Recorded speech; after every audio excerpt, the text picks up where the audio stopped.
Thank you very much, Moses, and thanks Alternative Media for hosting this event. And I want to welcome everybody who's here right now from wherever you are in the world to be together. I think is what I would call a very special time in human history. Now, I think many of you who are here probably have done a program with me before. It could have been when I was in Greece. It could have been one of the virtual events we've been doing for the last, sort of 12 to 14 months. Or you may be new to me and to HeartMath. For those of you that are new, we're not going to go too deeply into HeartMath science and history and any of that tonight. I suggest that if you want that information, you go to the heartmath.com website and you get the HeartMath experience. It's a beautiful program. It's free. It's actually subtitled in a variety of languages, including Greek. It's a great way for you to understand the HeartMath system and a lot of the tools and techniques that are part of that system. But what I want to do tonight is I want to focus on very specific applications for what heart can do. For all of us, especially right now. And if I could get my PowerPoint up, I would appreciate that. There we go. So what we're going to do tonight is we're going to talk about creating our new normal with the heart's intelligent guidance.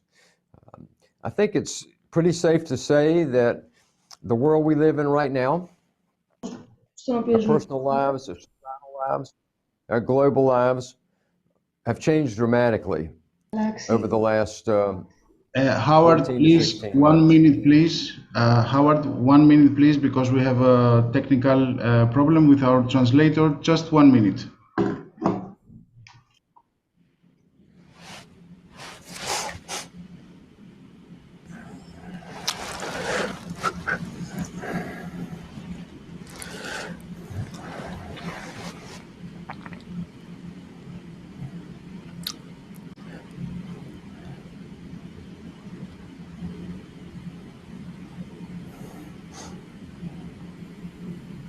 Now we're okay.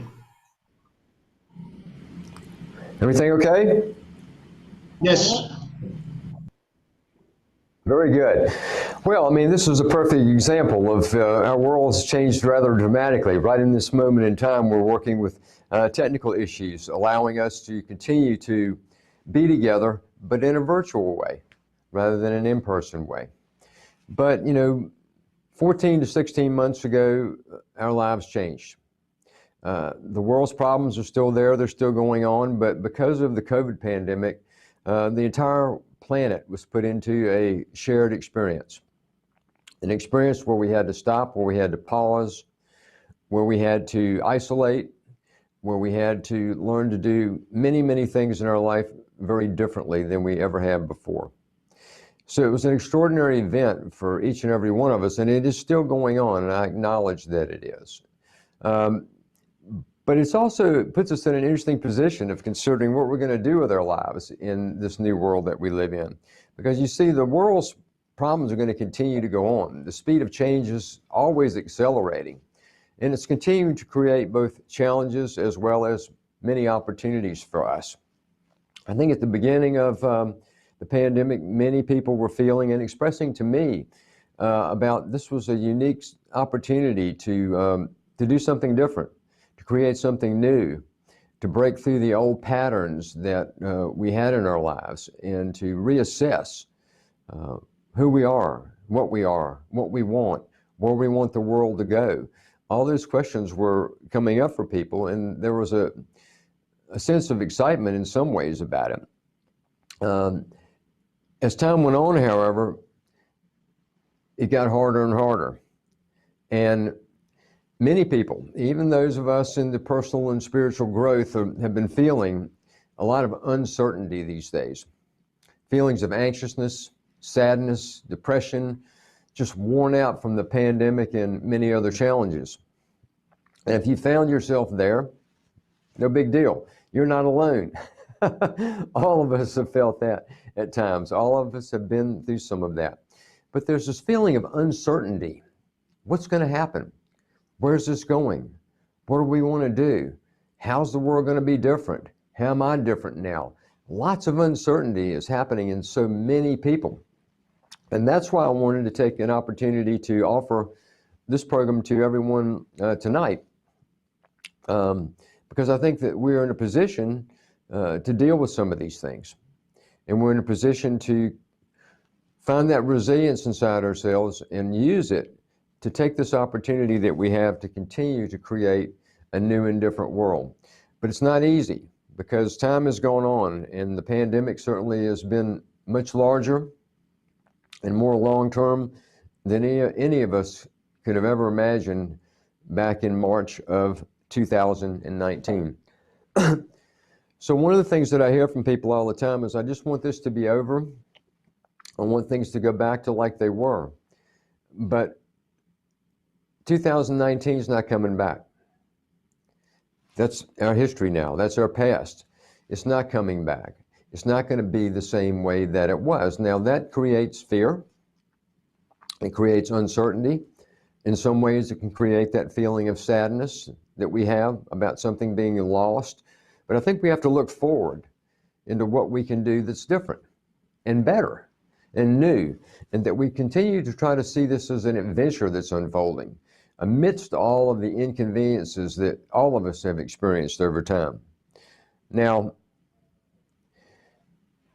the lives we had before no longer exist. So what do? We have the old life, and we have the opportunity for the new life. And we're standing at the crossroads of that right now. Each and every one of us who's here is standing at that crossroads. Yeah, COVID's still out there, but it's starting to shift. It's starting to change. Different parts of the world have different situations. Here in the United States, because of vaccination and various other things, we can see that the COVID situation is beginning to decline. We can begin to see that somewhere in the future, whether it's 2 months, 4 months, 6 months, who knows, it will be gone. So we're beginning to see that newness and that possibility. And here in the United States, there's questions that we're already having to answer. People are asking themselves, do I vaccinate? Do I not vaccinate? Last week, the Center for Disease Control announced that fully vaccinated people no longer had to wear a mask. But now people are questioning that. Should I wear a mask? Should I not wear a mask? All these are questions that are already starting to come up as we see the virus begin to change. Now, as I mentioned, it's different in different parts of the world. I understand that. But when I look at it overall, I believe that I'm starting to see that overall, the energetics of it, the energy around COVID is beginning to shift. It's beginning to dissipate. And we are now going to have to make some choices and decisions about the world that we want to live in. So to navigate these times, to make the choices that are going to be best for us, and to create a new life for ourselves and for the planet, I don't see any other way to do it than include the heart's intelligence in the process. That, I don't think, can be left out of the equation right now. The heart's going to have to play a role in all of this. The reason is that these are complex times we live in. Normal, logical, linear intelligence isn't going to work. We're not going to get everything just right. We're not going to be able to figure everything out to suit us, to make it like we want it to be. We're going to have to include the heart's intelligence in the process. Now, I also believe that an opening of heart has happened during the pandemic. That as we went into ourselves a little bit more to try to figure this out, as we went into some forms of social isolation, it pushed us all deeper in some way. And we began to reconsider a lot of things about ourselves, about each other, and about life. And we began also to see people had to cooperate more in many ways. There had to be a larger sense of harmony and cooperation. And the shared experience also gave us a compassionate understanding of each other that was new, because we were all in this together wherever we were in the world, whether we were rich, whether we were poor, whether we lived in Europe, South America, Africa, North America, it made no difference. And so underneath all of this, a new heart opening has begun to emerge as a result of the pandemic. And that's good news, because we're going to need the heart's intelligence to help guide us through these changing times. Now, heart-based consciousness is actually essential right now for reshaping our world. It will provide us with the intelligence that we need to come up with solutions to the challenges that are available for each and every one of us. Because as I've said many times, and you may have heard me say it before, everybody's really got this intelligence inside themselves. Deep down, underneath all the personality and the good and the bad and the right and the wrong, people have good hearts. And this is an intelligence we have inside ourselves that we were born with. And over time, we begin to lose it because we get caught up in life. Life moves so fast, we start losing connections too. An innate intelligence is part of who we are, that we were born with. But we can return to it more easily than we might think. And that's part of what we're going through right now as we see this COVID situation creating an inward look that's all part of an evolution. In other words, things are evolving and they're moving very quickly, and they're evolving us and changing us. The pandemic is just one way in which that is happening, but we're opening up our hearts in a lot more. Now, as mentioned in the beginning, I've talked about the heart's intelligence a lot in other programs, and if you've been to other programs, you've heard me talk about these things. But for people that are new, I'm going to just share a little bit about what I mean when I'm talking about, this heart-based consciousness. To me, it's really who we really are inside. When we are in touch with the heart's intelligence, that's when their true, authentic self begins to come up.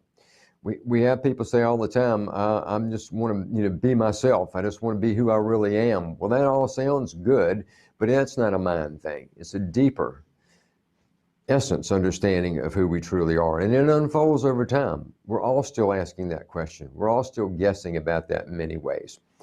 But it's that self that's beyond just our personality. A personality self is who we think we are, who we think we should be, who we think we need to be for other people, who we need to be to fit in, all those things. And that's okay, but it's not the real deeper self. That real deeper self comes from the heart. Now, when we're in touch with that part of ourselves, an intelligence opens up, and it gives us the greater discernment and intuitive capacity. In other words, it allows us to see more subtle nuances to the game of life. It also allows us to see a bigger picture of life, to see things more from a top-down view rather than from just the inside problematic views of life. It's an expanded view that's got discrimination and refinement in how we think and how we feel, and it influences our perceptions and our choices and our decisions. Now, heart-based consciousness gives us a deeper connection. First of all, with yourself. You become more comfortable with yourself, more compassionate with yourself, more forgiving of yourself, more understanding. So it puts you in a deeper connection with the very best in you, of who you are. And it also creates a connection with others, a deeper connection with yourself and with others. And that happens in small groups, like with just the friends that you have, but it expands larger into how we see each other. Now, yes, there's plenty of division in the world, polarization, different sides of life. There's wars, there's, political upheaval. There's all these things that are still there, and I do understand that as well. But there's also a heart opening where people are coming together more, and they're starting to allow more for each other's differences. And that's all part of the heart-based consciousness, which is emerging. This type of consciousness is also the place where some of the most important emotional qualities that we have actually come from, sort of the birthplace of some of these regenerative, high-powered emotions that we can experience as human beings. And they would be things like love, or appreciation, kindness, compassion, patience. And there's more, like dignity and nobility and courage and lots of different sort of emotional qualities that we have as human beings that are the very best of who we are, the ones that regenerate us the most, the ones that are good for our health, the ones that provide the type of fulfillment that we want in life. And those emotional qualities, to me, again, are born from this deeper part of ourselves called heart. Now, when you put all that together, that puts us in a position where we have an enhanced co-creative capacity, meaning we can create more of our reality than we ever thought. You know, there's certain big things we don't control, but there's so much of our reality, of our life, that we do control. Because you see, I believe it works this way. We have something called consciousness, this big field of infinite information that's even hard to define. Nobody really knows what consciousness is, but we know it's information. And to me, it's this vast field of information far, far, far beyond what we can experience just through our little five senses. But we draw from this field of consciousness, this information field, and through the five senses, we turn it into what we call reality. This is the way the world works. This is the way the world is. This is what the world is. This is who I am in the world. This is what I like. This is what I don't like. We begin to take that field of consciousness and filter it and turn it into what we call reality. I believe that the way this goes down is that we are sending information to the field of consciousness. It's reflecting back to us, and it's not what we think, it's what we truly feel in our hearts. I'll say that again. We are interfacing with a vast field of consciousness that we are drawing from, not by just what we think, but by what we truly feel in our hearts. So as we develop more of our heart's intelligent capacities, we become more effective, more dynamic, conscious co-creators. We begin to be able to shape and shift more of what we call our reality. And part of the evolution that we're going through right now is we're becoming more aware of that. We're not just victims to everything. We're not just caught up in life with no choice. That we are making conscious choices all the time, and that we are co-creating each and every moment. And we are creating a new reality. And the more aware we become of that, the more we can use our thoughts, our feelings, our intentions, and our perceptions to create a reality that we want to see. One that will be more fulfilling for ourselves, for each other, and for the world. And that's what we're here to do tonight, is to use the heart's intelligence to begin to co-create our reality. Now, one of the aspects of heart intelligence is intuition. Intuition here at HeartMath, we call it practical intuition. It's the kind of intelligence that gives us guidance, especially at important choice points. Now, many people, when they think of intuition, they think of it as just big things, almost mystical, almost magical. And it's like big insights or big discoveries or new scientific discoveries that come from intuition, and that is a form of intuition. But intuition really can be more practical than that. It can be about insights we get, directions that we get, about making choices. It can be little choices. Should I talk to this person right now, or should I wait? Should I eat this food, or should I not eat this food? It goes on and on and on into all the little important choices that we can make during any given day. And practical intuition gives us that guidance system, gives us the information and the feelings that we need to be able to sort of, in a fun way, navigate life through our choices. Intuitive choices are important right now. Now, intuitive intelligence actually works faster than thought. It bypasses a lot of the standard back and forth mind stuff. Now, it's important to have logic. It's important to use logical linear intelligence. It's part of how we work. It's a part of how we create reality. So we need to think about things and figure things out. But there are certain situations that logical linear intelligence just can't figure out. An example of one of those is what we've been going through with COVID. How are you going to figure this thing out? Well, you don't want to be isolated. What are you going to do? Right? Well, you don't want the pandemic to go on, but you can't stop it. You know, it just, a lot of things just get to where they're just so much more complex than that.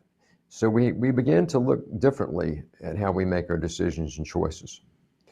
And I think that's one of the new skills that we are developing that's coming out of all these changes that we're going through. And again, you know, the changes that we're experiencing in the world today, we were already experiencing tons of change, lots of change, long before the pandemic showed up.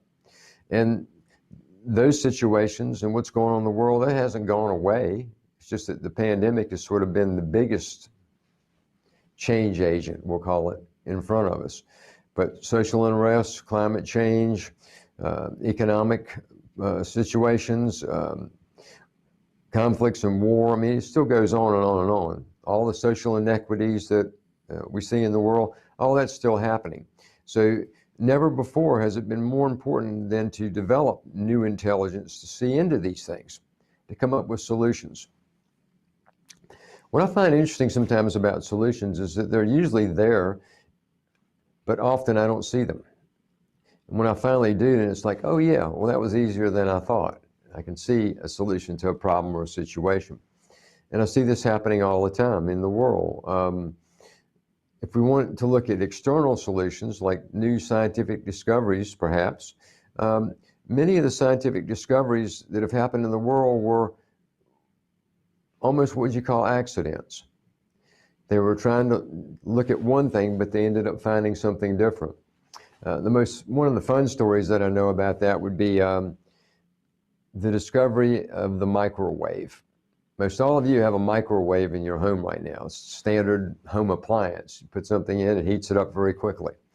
And the microwave was actually discovered by a man named Percy, who was working for an American company called Raytheon. He was a low-level technician, and he was working on testing. Back then they had tubes, like the, you know, tube amplifier or tube in your radio. He was testing tubes, and he was testing tubes, and he had a candy bar, and it was laying by this tube, and he walked away to use the bathroom or something, and he came back and his candy bar was melted. So he looked around and he said, this tube's not hot. There's no heat here. Something melted this candy bar. I don't know what it is. Now, in that moment, he could have just said, so I lost my candy bar, and gotten upset about it. But instead, he wanted to know what melted the candy bar. So he got something else. He got popcorn, and he set it next to the tube, and the popcorn began to pop. And then he got an egg, and he put the egg beside it, and the egg heated up and finally like exploded, and he realized something's being emitted from these tubes. And so he discovered the microwave. It took many years before the microwave technology became commercially useful, but it was discovered by accident by a low-level technician who was just looking at testing tubes, who discovered the microwave. Now, let's take that analogy forward and say, okay, there are many things going on around us that we just don't see yet. There are actually solutions to bigger problems. When we see things that we say there is no solution, perhaps there is a solution, but we need to attune to that.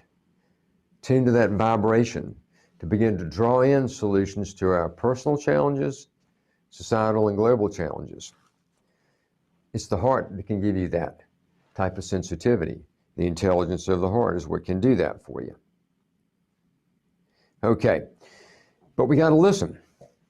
You know, sometimes intuition's right there. It's very strong, but a lot of times it's like a whisper. It's soft. It's telling us, hey, Howard, don't do that right now. Or, hey, Howard, you should really put your time into this project and not that project. Sometimes it's really firm, it's suggesting, but often it's softer. And developing our heart's intelligence is what's needed to give us the ability to listen to that intuitive guidance, to become more intuitive at choice points. It's evening for you probably where you are in Europe, in Greece and other places, maybe Eastern Europe. I'm not sure where all of you are from tonight, but more than likely most everyone's from Europe. So it's evening now. Think about all the choices you had to make today. and how you made those choices. I mean, little choices and big choices that you made today. And perhaps you can see that slowing down a little bit, accessing the heart, asking for guidance from the heart can help you navigate all those choice points, just like you had today, that you're going to have tomorrow, and the next day, and the next day, to begin to navigate these choices along the way. And how that could add quality to your life, how that could open up windows of view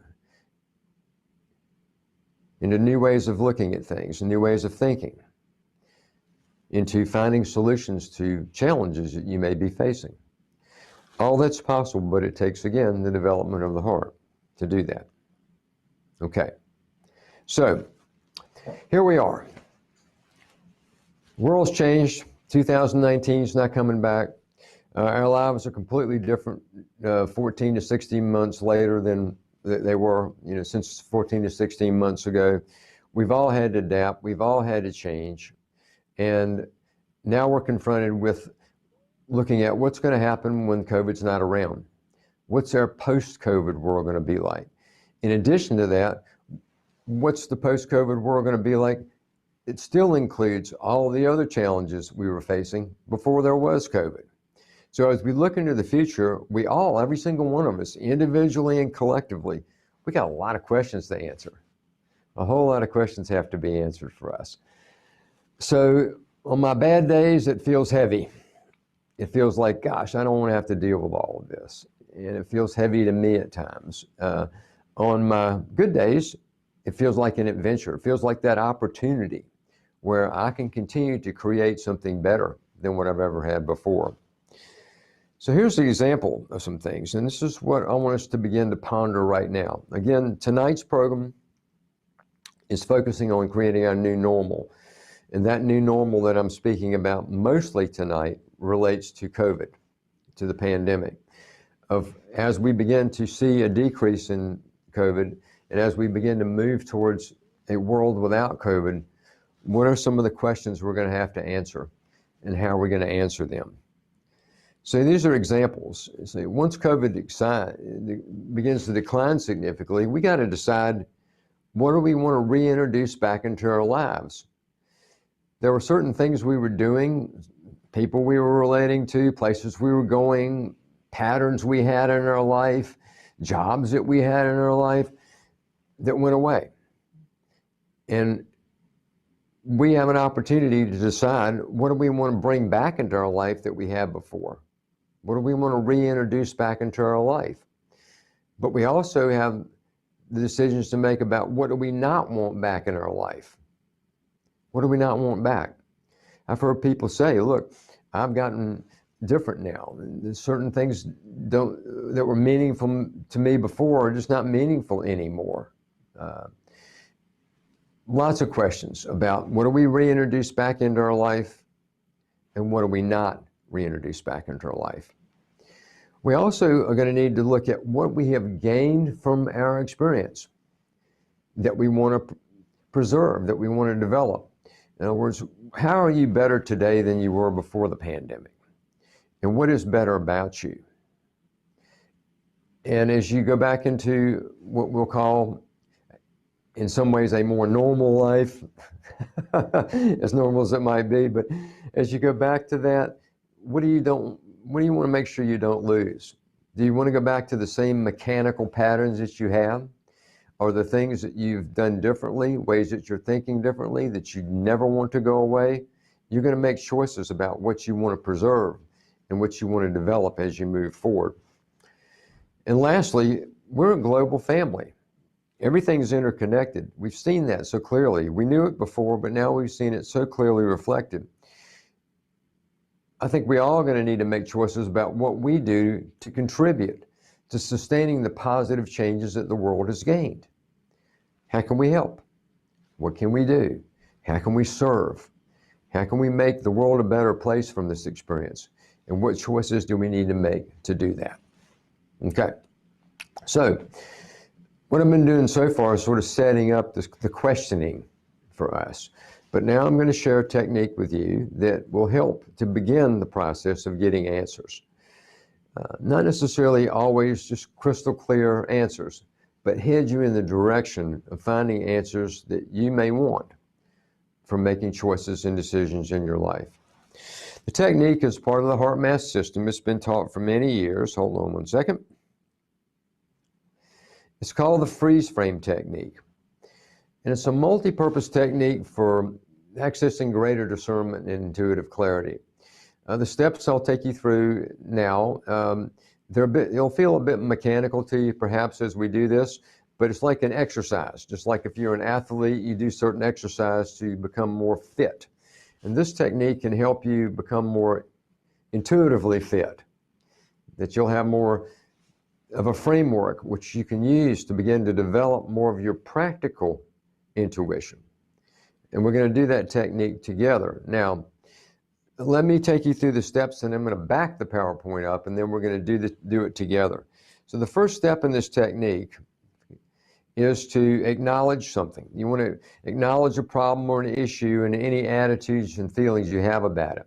So let's say you choose something from the list about like, what do I want to reintroduce into my life? And you start thinking about things. What you want to do is think about something you want to make some decisions on. And then what you want to do is record, what have you been feeling about it? What have you been feeling about that situation that you've chosen?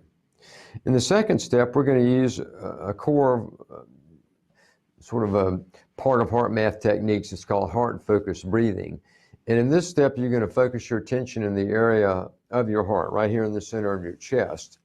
And then you're going to breathe deeper than normal, but you're going to imagine as if your breath is actually flowing in and out right here through the center of your chest.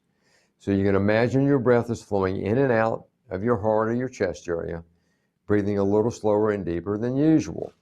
We'll do that for a minute or so, and then we'll move to step 3. In step 3, you're going to make a sincere attempt to experience a regenerative feeling, and that can be a heart-based feeling such as appreciation or care for someone or something in your life. So let me reframe these 3 steps so you'll understand. You're going to pick something you want clarity on. You're going to acknowledge that. You're going to record what you've been feeling about it. In step 2, you're going to focus in the area in the center of your chest. You're going to breathe naturally and normally in a rhythm that's comfortable for you. And you're going to imagine your breath is coming in and out through here. You're going to continue to breathe that way. And then step 3, you're going to make an attempt to feel a regenerative feeling such as appreciation or care for someone or something. Now, in these 3 steps, now you're setting yourself up. Your heart's more active and alive. Even at the physiological level, physiology's changed. Heart-brain-body communication has improved. The nervous system will be more synchronized. Brain function will be enhanced. And now you're in a position to draw in more from this field of intuition. Intuitive insight can come to you more easily in this state. And you'll begin that process in step 4. In step 4, you'll ask yourself a question. From this more objective place, ask yourself, what would be more efficient or effective action or solution? So now you're asking from your heart. Here's a situation I want more clarity on. What would be a more efficient or effective attitude, action, or solution? You'll ask yourself that question. And then you just get as quiet as you can. You try not to overthink it. You get quiet and you quietly observe any subtle changes you may have been feeling in your perceptions and your attitudes. And you take whatever you get. It doesn't mean you're going to get a big giant epiphany, but you take whatever you get and then you commit to sustaining any beneficial attitude shifts that you had and then acting on them. So you commit to sustaining and acting on whatever you gain from that, okay? And there's your 5 steps of the freeze frame technique. And I'm backing up now with my little virtual clicker here. Okay, so let's do this technique together in the spirit of beginning to develop more practical intuition to use to guide ourselves through making choices we need to make during this especially important time in our personal and global history. So, first thing I want you to do is think of something you'd like more clarity on. If you're in a position to write it down, please do that. Get a piece of paper, writing instrument out, write down what it is you want more clarity on. If you're not in a position to write, just think it. And then what I want you to do is to write down or think, how have you been feeling about this? What's been going on relative to this decision? How have you been feeling about it? And I'll give you just about a minute to do that right now.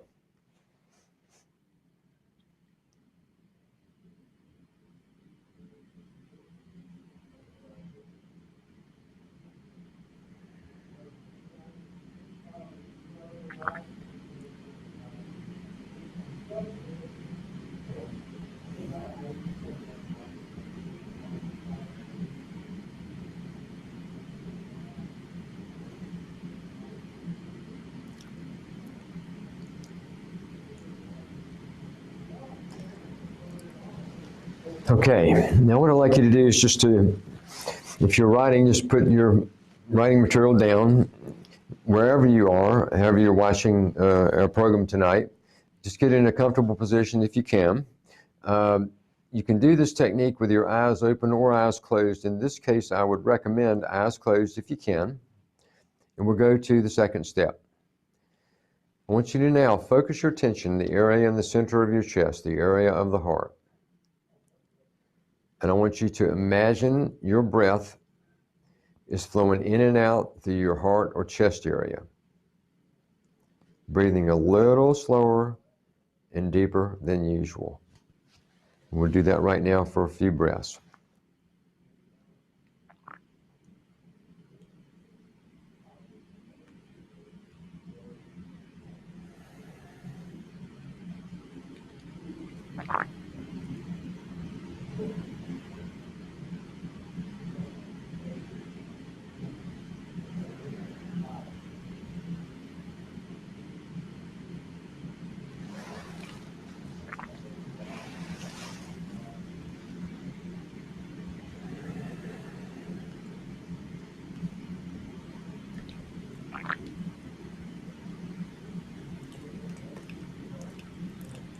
And continue to breathe this way, and now make a sincere attempt to experience a regenerative feeling, such as appreciation or care for someone or something in your life.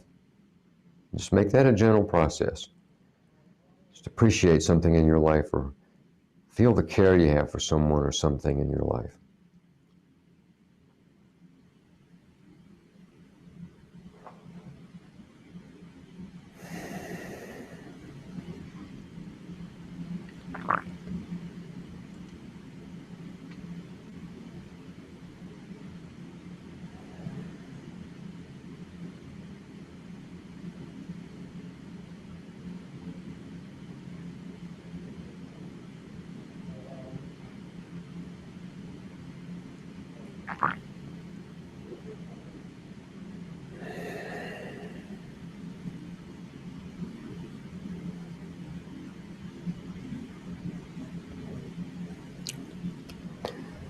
Now, from this more objective place, ask yourself, what would be a more efficient and effective attitude, action, or solution?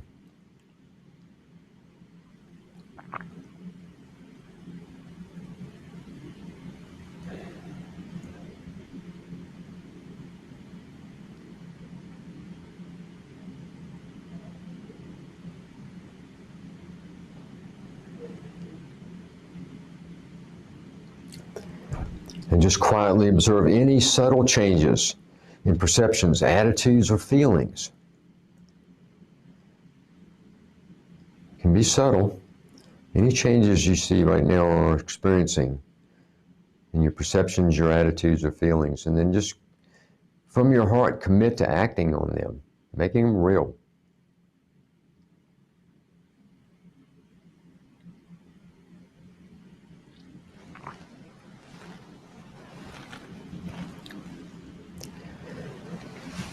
And when you're ready, and if you're writing, open your eyes, write down what it is you're feeling and experiencing right now. Don't overthink it. What new information is there? What new changes in attitudes or feelings or perceptions may have come from that or not? And just write that down if you would.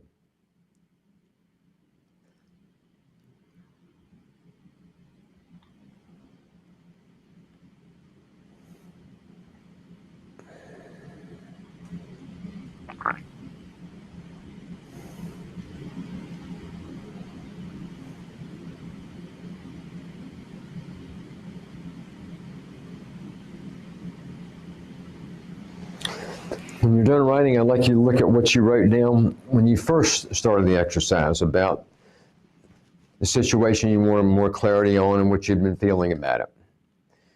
Then look at what you've written down after you slowed down, engage the heart's intelligence, and ask a question about a more efficient way to look at it or deal with it, and see what differences there are. Is there a difference between the first thing you wrote and the second thing you wrote? Observe those changes. Now, if you didn't get anything, that's okay. This is not a magic technique that just gives instant clarity on everything we want. It builds over time. And every effort that you, me, anybody makes to use a tool like that, it begins to add up. It accumulates. And as it accumulates, it begins to draw in new ideas, new perceptions, possibly new solutions to whatever it is that you're working on. And it will happen over time. It takes a little time, but quicker than you might think. So these are the quick steps to the technique. So you can take this forward and begin to use it in your life to make these choices that we need to make right now. You first acknowledge what it is you want clarity on. Then you do your heart-focused breathing. Then you activate a positive, renewing feeling. Once you get that, then you ask yourself questions about whatever it is. Then you observe, and then you act. The questions can be about anything. They can be about fun things. You know, when the pandemic's over, where's the first place I want to visit? That can be a question, you know. It doesn't have to be always about a big problem. It can be about things that you just want clarity on, and you're just looking to get the heart's opinion. Yeah, logical, linear, figuring it out, back and forth, this way, that way, this way, that way, that's all good. I use that approach all the time, but then a lot of times I want the heart's opinion as well. I want that second opinion, and then it helps to guide me. Sometimes the decisions that I make work out, sometimes they don't. But I always know I did my best, and then I can live with that. I can live with that understanding. So there's your technique that we did tonight, experienced at least one time together in the time we have. It's called the freeze frame technique. Hopefully you'll take that forward and use it as you begin to look at changes that you want to make, or to find insights into decisions you need to make, or to overcome challenges you may have been experiencing, or that we all individually and collectively may experience in the future. Use your heart's intelligence to help guide you on that. And the freeze frame technique is a structure that can give you an advantage in being able to do that. So the good news about all this is we're creating our future world. We always have been, but we're doing it even more so today than ever before. Our co-creative capacities have been heightened. The evolutionary spiral is advancing us as a global society, individually, collectively. We are becoming different, and we have new creative and new co-creative capacities available to us. The heart is opening up more. That's opening the door for more types of intelligence, intuitive intelligence, and lots of different awareness to begin to enter our daily living. So we're in a really cool place in a certain way. Tough at times, but really cool in another. So we're creating our future world. Now, as I mentioned before, we can be experiencing uncertainty, fear, a sadness in a way, a sense of hopelessness, a sense of loss of control, a sense of loss in general can be a part of what we're experiencing now. And I think about that as just density. That's just density in my consciousness. It's just making things feel heavy, adding a lot of extra weight. And that's shutting me off from certain aspects of my heart, or shutting me off from the intuition that's trying to come and have its conversation with me. And it comes from just that natural accumulation of density. And over time, because of all the changes we've had to go through, we've all experienced some of that. So what I want to do now, we'll do something together. I'll have a few more comments, and then I want to hear from you through your questions and comments. But what I want to do now, I want us to do a little meditation together. It's called density dissipation. I want to take some of the heaviness, take some of the weight out of all of this. And we'll use our heart individually and then tie it all together collectively from all of you, wherever you are, the hundreds and hundreds of people that are on this program right now. Let's bring our collective heart intelligence together. Let's support one another. Let's lift our vibration individually and then lift the vibration of the group. And let's see if we can take this to the next level in our time together tonight. So what I'd like you to do right now, if you can, is to close your eyes and get comfortable and center yourself in the heart. And just breathe appreciation for a few minutes to warm the heart and increase that heart connection. This will help to bring more light and healing into your system. So we'll do that for about a minute or two right now.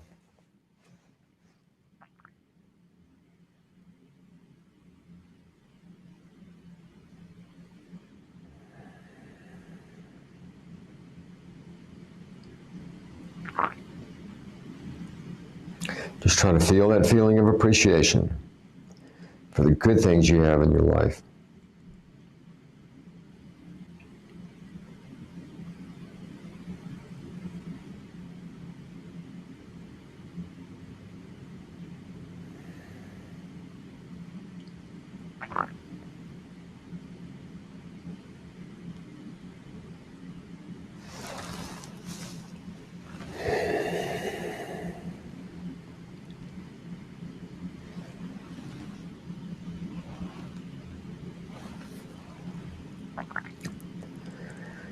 And now just gently radiate a feeling of genuine love and care from your heart into your own mental and emotional, sort of density accumulation, uncertainty or insecurity and fear. Seeing it dissipate the way sun dissipates clouds. So just gently radiate feelings of love and care to yourself, whatever density you've accumulated. Any of the fears, the concerns, you see that sort of dissipating, going away, just like sun when it goes into clouds. It's to move the clouds out. Just radiate that feeling to yourself.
Just in general radiation to yourself, dissipate in density. To take it a little further, I want you to direct your love and care to global stressors, to any area of the planet or situation where more light is needed to help dissolve the density and to facilitate positive outcomes. Just gently send it out from your heart to any place you'd like. Situations, people. Help them to reduce that overall planetary density and open the door for more positive outcomes.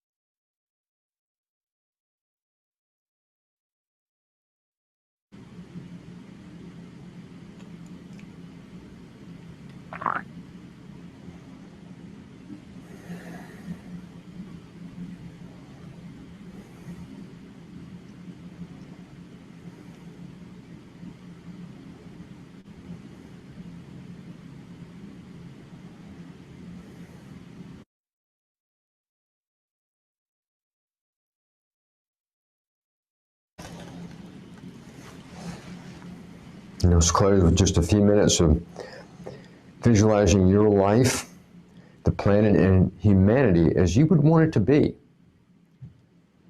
Experiencing peace, harmony, and heart-based connection.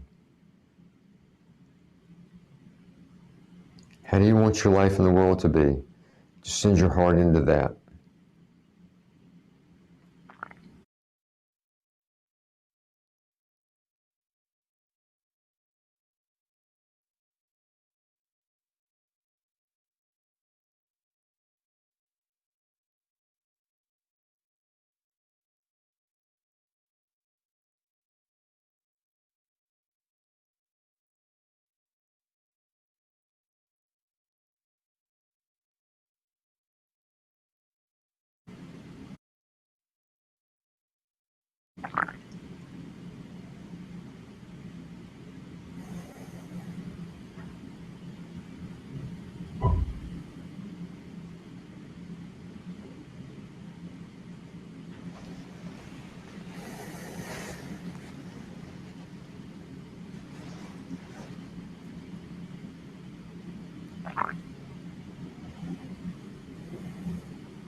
Okay, thank you very much. You can settle back in now. Open your eyes if you like. Sort of settle back into the program. I'm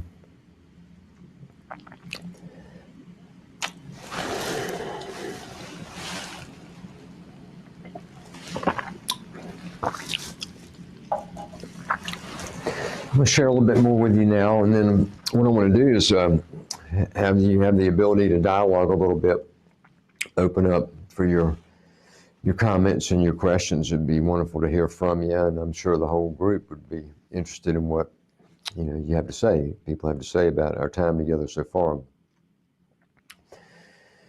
To me, here's the big lesson. There's actually two that work together in all of this that we've been going through. And HeartMath's founder is a man named Doc Childry, and as Doc has said many times lately, is that he says it very simply in this context. He says basically what we've been learning is that we all need to learn how to get along better. The world needs to learn how to get along better, and that's a simple way of positioning a key to the next big unfoldment in evolution for us, is to learn to get along better. And that starts with getting along better with ourselves, cooperation between our own heart and our own mind, getting that cooperation aligned better so that we're not so self-doubting or so down on ourselves or, so critical, self-critical, or all those things. And that's, more accepting of ourselves and learning to get along better with who we are, really. And then between people and systems, cultures around the world. And so that's one of the very, very big lessons that's happening in this whole process we've been going through, is learning to get along better. Now, that sounds good, but it requires some change. We have to learn to let go of some of our judgments. We have to let go of our biases. We have to be more open to accepting differences. It doesn't mean we have to agree with everyone or identify with everyone or situation or every culture or every system, but we have to be more allowing of them. Allowing people to be what they need to be, what they feel they need to be. Taking out some of that feeling of separation of us and them. All that's part of the growth that we're trying to go through as a global society. And that does take work. That work gets easier when the heart's open. What I found over these many years that I've been doing this now, long time, I don't even want to say how many, decades and decades, is that the more I develop my heart, the more I find that I can love people easier. The more I see the goodness in people. I can see their faults. I can see where I don't necessarily agree with them. I can see the gaps they seem to have in their perception or consciousness, but it doesn't mean that I don't feel love for them. Instead, I feel more love and I feel more compassion. I feel more of a connection. I can be more accepting and more understanding of who they are. And that happens with more of an open heart, more of my heart's intelligence. And it's easier to live that way. It's harder to live when taking these hard stances about being right, hard stances about having to be right, or about this person's bad and this person's good. All those things that we constantly process over and over again. And when some of that begins to go away, life begins to flow more ease to it. It's a gentle process. We begin to have more conveniences come our way. More fulfillment begins to show up in our own lives when we begin to open ourselves up and cut ourselves off from some of those judgments and some of those type of perceptions that really block us from having the fulfilling life that we want. And that's a big part of what we all been learning. And again, I said this in the beginning, when I look at this pandemic thing, and certainly it has been hard on me, it's been hard on HeartMath, it's been hard on the United States, it's been hard on the world. I get it, that's been part of the experience. But when I look at it, I look at how amazing it really is. For the first time in human history, we have a major event that is affecting almost every person in the world at the same time. And that because of communication systems today, we are aware of that. So we're all aware of this same situation, and the way we've had to change at the structural level has been pretty much similar everywhere. If you're in Eastern Europe or Europe, the type of lockdowns you have, the social distancing, the mask, all those type of things are exactly the same in the United States. And because I connect internationally, when I talk to people that I'm working with, let's say in South America and Brazil, exactly the same thing. When I talk to people that I work with in Asia, exactly the same thing. So we're all going through the same experience. Well, what does that mean? It means we're all being taught something at the same time. And how we process that, what we do with that, is still our own individual choice. We have choice about anything, how we perceive something, how we take it, what we do with it. That's our given right, is that choice. But to have this experience go on around the entire planet is very unique and interesting to me. And so, yeah, I want it to go away, and I want it to be easier. I want the suffering to slow down and move out. I want to see more deaths. I don't want to see more people being sick. I want to see people be free to move around. I want to see children be able to go out and play. I want to see children back in school. I want all these things just as much as anybody. And at the same time, I think it's important right now for me, this is a choice, to make sure that I'm being patient, that I'm allowing things to unfold at the right timing, that there's a patience factor in all this that I have to be considerate of, and that it's all moving in the right direction and it's all moving at proper timing. Might not be the timing I want, but in the bigger picture, it's moving at a proper timing pace. So these are just some thoughts that I wanted to share with you. And it's now time to create and not wait. It's the moment. It's the moment right now, today, and the days moving forward, where we really have this window of time, this window where we can really create something dynamic and something new. We can come out of this pandemic better than we were. We can come out of this pandemic happier than we were. We can come out of this whole thing as a more connected society. These are all choices, but we have to make those choices. And now's the time to create, not wait for things to get convenient for us, not wait for the world to change before we change. We have to change now, and we can, and you can. And you have that power within you more than you possibly could have realized. So it's time to create and not wait. And you'll do that through the power of love. The second part of what we're learning from the pandemic, but what we're really learning from life and what we're here to learn in life is to learn to love. That love is to carry a wave of new consciousness intelligence. The purpose of life, really, the way I see it now, is to love and to learn about love. And that's what we're here for. The pandemic's just the latest version of teaching us that. And there'll be more changes and more things coming as we move through life. And they're all about that. They're all about love. So the quickest way to find your own peace and your own happiness, the best way you can serve the well-being of others, is to just make an effort to manifest more the qualities of love in how you live your life. And if you want to take it one step further, to play a game and becoming as conscious as you can of breathing love with whatever you're doing, cooking dinner, driving your car, working in your office, just breathing that feeling of love in and out through the heart. That is a highly creative approach to living that will provide back lots and lots of rewards. I can promise you that. So it's all about that. It's all about learning to love, and that's what we're here for. And the choices that we're going to make, if we make them from that position of enhanced love, we're going to come out with more rewarding decisions, I think. But it's all going to continue to go on. It's going to move forward, and we're going to be, going with it. Just try to find a flow with that. Try to make peace with whatever's going on in your life, whatever challenges you face. Try to make peace with that and look for new solutions and opportunities, not from the mind alone, but also with the inclusion of the heart. And I think you'll come out, better as a result of that. So I'd like to hear from you and get some comments and questions from you. And just let me tell you what I experienced during these programs. And I'll say, first of all, I really appreciate Alternative Media and the team there. They do a great job of producing these. And it's very nice and very professional. So that's definitely appreciated. But I'm not seeing you, I'm not feeling you in the same way as if I, of course, was with you live. What I'm actually seeing now is I'm seeing 5 very bright lights. I'm seeing a camera, I'm seeing a computer monitor, and on that computer monitor, I'm seeing me and my PowerPoint. That's it. So I don't see you at all.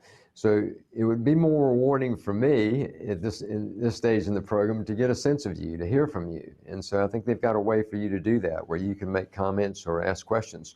And we'll use the rest of our time, about another 20 minutes, to have that type of dialogue a little bit. And I would enjoy that. It would make the program even more fun for me. So Moses, Dimitri, if you want to get that started, that would be great. Well, in the meantime, again, I don't know exactly what the situation in that part of the world is with COVID, but let me just say that it's starting to move in a direction where it's going to be gone before too long. That's my true belief. It's beginning to happen here in the United States. It's going to happen in other parts of the world. It eventually will go away. And I know it's been hard. I know it's been long. I know there's been so many inconveniences. My heart goes out to you with that. It really does. It's been a tough situation. And at the same time, I do see hopeful perspectives in all of this. I see a new world emerging right in the midst of the old one. I see wonderful, good-hearted people like yourselves who are willing to give your time and attention on a Monday night to come to something like this. You represent the hope for the world, really. And it's an honor to have this opportunity to be with you. It's not work. It's an honor and a privilege to have a chance to share with you in this way and to feel your hearts as best I can from wherever you are around the world. So I will close now, and close by just saying that, I hope you can feel my love for you. Even though I don't know you, I love people and I love humanity, and I care about you. And I care about your well-being. And that is my service in the life that I walk, is to have that care. And I extend that care to you. And so I wish you all the very, very best. Maybe we'll do something like this again in the future. Maybe I'll end up in Greece before too long and we can do it in person. But I just want to know that I care about you and that my love goes out to you and that I hope that we're together again soon. So all the very, very, very best to you. And please take good care of yourself and especially of each other. Bye for now.